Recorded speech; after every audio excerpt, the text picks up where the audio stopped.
Hello বন্ধুরা, তো আমি আজকে মঙ্গলবার ছিল, নিরামিষ আর মায়ের নিমন্ত্রণ ছিল।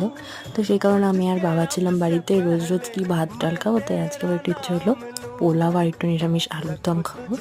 তো সেই জন্য আমি পোলাওয়ের চালটাকে ম্যারিনেট করে রাখছিলাম, মানে সব কিছু দিয়ে ঘি ঠি যা যা দিতে হলো সব দিয়ে মাখিয়ে রেখে দিলাম। এই যে মাখানো হয়ে গেছে, তারপরে আর কি হয়ে গেছে পোলাও আর আমার আলুর দম।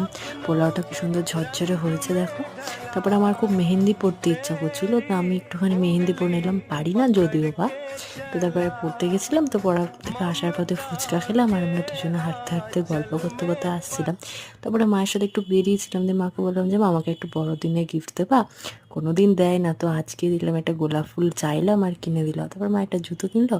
আর বাড়িতে এসে দেখি আরো একটা জিনিস, বড়দিনের গিফট। তো এই যে চকলেটটা ছিল সেটা আমি জানতাম না, আমি বাড়ি চলে এসেছিলাম। আর তারপরে তোমাদের দেখাচ্ছিলাম মেহেন্দিটা শুকানোর পর